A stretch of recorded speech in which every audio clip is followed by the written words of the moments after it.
Les indices de la Terre plate, partie 11, les âmes dans le système. C'est la 11e partie d'une série qui peut vous aider à appréhender le concept de la Terre plate sur laquelle nous vivons et qui est impliqué dans le fait de nous l'avoir caché. Cet indice plonge dans un passé récent, et plus particulièrement, une étrange mais intéressante conspiration piège. Ce que j'espère vous montrer ici est comment un système fermé, une fois découvert, peut très vite changer le monde, et de manière insoupçonnée.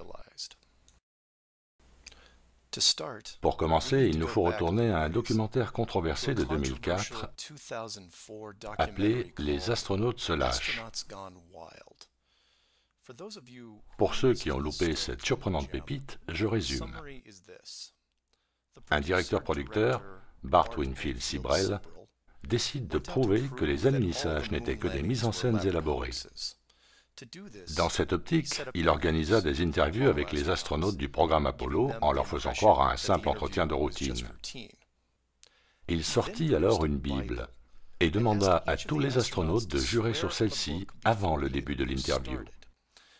L'échange était ensuite censé aborder des questions d'ordre technique supposées piéger les astronautes.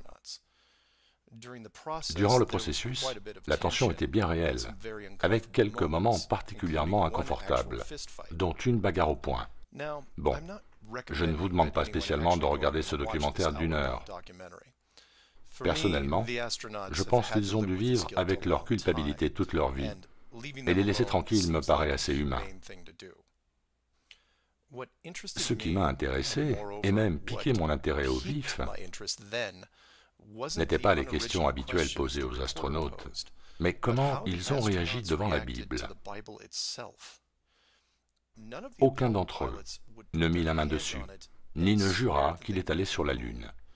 En fait, la plupart ont approché le livre comme si c'était du plutonium. Cela m'a tracassé pendant des années, car c'est à l'encontre d'une des règles les plus basiques d'une mise en scène, qui est de mentir sur tout. Maintenant, les pilotes d'Apollo avaient fait beaucoup d'interviews au cours des années. Nombre d'entre eux étaient télévisés. Ils en ont fait tout un fromage, sans véritable exemple de discorde. Alors pourquoi ne pas faire ce geste? Ce n'est qu'un livre, après tout, n'est-ce pas? Les gens mentent souvent sous serment. Cela s'appelle un parjure. Et chaque pays a un arsenal juridique à ce sujet. Les peines encourues ne semblent pas empêcher les gens de commettre un parjure. On en voit presque tous les jours. En plus, les astronautes n'étaient pas devant une cour de justice. C'était dans une simple pièce, quelquefois même leur domicile. Donc, jurer sur le livre devrait être, de toute évidence, sans importance. Cela est resté dans ma tête pendant des années, car cela n'avait aucun sens. Pourquoi des astronautes, formés par un énorme programme scientifique militaire, auraient peur de mettre la main sur un livre, en disant un mensonge de plus? Bien, pour eux, il est possible que ce soit plus qu'un livre. Il se peut que ce soit le symbole de quelque chose de beaucoup plus grand. Vous savez, pour vous, pour moi, et beaucoup d'autres, un livre sacré est un symbole de foi, car le ou les créateurs ont encore à être révélés. Mais si vous savez que les créateurs sont réels, alors le livre devient quelque chose de beaucoup plus tangible, plus pertinent, qui fait réfléchir, ou plus en rapport. Les astronautes d'Apollo ont été mis au courant du monde fermé pendant leur mission à la NASA, et après des décennies, ce système a pu créer certaines convictions chez eux, comme la certitude que quelqu'un nous surveille. Bon, que les architectes ou créateurs passent leur temps à surveiller chacun de nos actes peut se discuter. Mais si vous avez la preuve de leur existence, alors la pensée que le moindre de vos mouvements puisse être surveillé est une possibilité. C'est ce que vous et moi suspectons, mais ne ressentons pas. Pour les pilotes Apollo, c'est différent. S'ils ont vu comment était réellement notre monde, alors leur attitude envers le livre prend une signification toute différente. En fait, il n'est même pas nécessaire que ce soit une Bible. Cela aurait pu être une encyclopédie ou un morceau de bois, car c'est seulement l'idée qui les empêche de le faire. Et si vous ne comprenez toujours pas, alors je vous demande franchement, si vous aviez été témoin de l'œuvre du Créateur, et si vous saviez qu'il y avait une chance qu'il vous observe, avec une fiche de score à la main, seriez-vous prêt à jurer et à mentir? Tenteriez-vous votre chance en un coup de dé? En d'autres termes, on a tous été frustrés par quelque chose et regardé le ciel en le maudissant. Le feriez-vous, maintenant que vous savez que le Créateur est là-haut et qu'il peut vous écouter? C'est juste un exemple de la façon dont la connaissance du monde fermé peut changer les gens. Les astronautes n'ont pas voulu jeter les dés et mentir, car ils ont une crainte réelle d'un châtiment, et malgré qu'ils sachent que la foudre ne leur tomberait pas dessus, ils n'allaient pas forcer leur chance. Et on a tous la même approche dans notre vie quotidienne. Tous les conducteurs ont déjà grillé un feu rouge.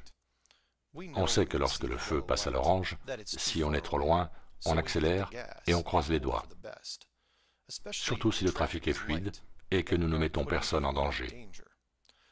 Maintenant, prenez la même intersection avec le même feu, mais ajoutez une caméra. Bien, les choses changent, non? Vous accélérez et tentez votre chance? Non. Vous freinez et espérez vous arrêter à temps, car vous savez que vous êtes filmé. Vous n'êtes peut-être pas le parfait modèle de conducteur, mais vous comprenez la règle à cet endroit, et vous ne la transgresserez pas.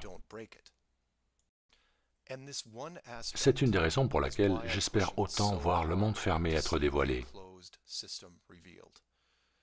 Car en tant que civilisation, il semble que nous ne soyons jamais aussi bons que dans le choix de la resquille. Ce n'est pas un problème de liberté, c'est une question de faire ce qu'il convient. Vous savez très bien que brûler un feu rouge est une mauvaise idée. La caméra vous le rappelle. Imaginez tout ce qui pourrait changer pour le mieux si le monde fermé était révélé. Mentiriez-vous pour faire du mal à quelqu'un? Dévaliseriez-vous une banque? Seriez-vous dans la fraude ou l'escroquerie? Voleriez-vous quelque chose à moins que votre vie n'en dépende? Et alors que les gens continueraient de se mettre en colère et de se disputer, se mutileraient-ils? S'entretueraient-ils? Est-ce que qui que ce soit commettrait un meurtre? Seriez-vous un tyran ou un extorqueur de fonds? En fait, sachant que notre monde est une création, feriez-vous quoi que ce soit de malicieux envers quiconque?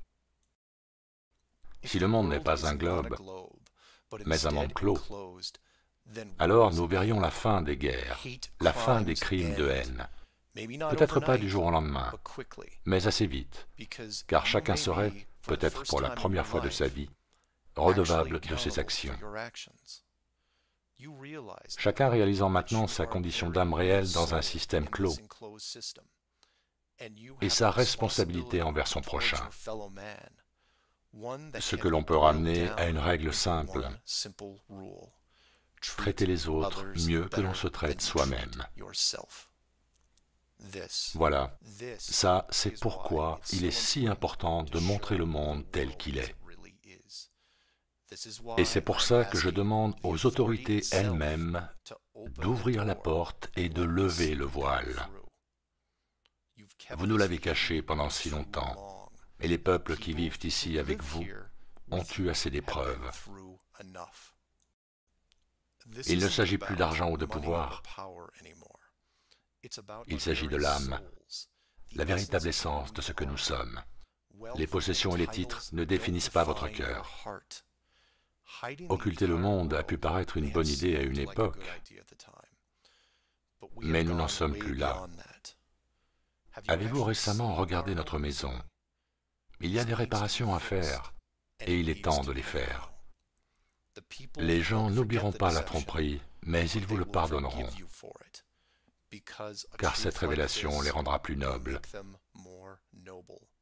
comme ce que nous aurions dû être depuis le début. Faites vos recherches et posez toujours des questions. car c'est la seule manière de découvrir toutes les facettes de la vérité. Merci de votre attention. C'était Mark Sargent. msargent23@comcast.net or 303-494-6631.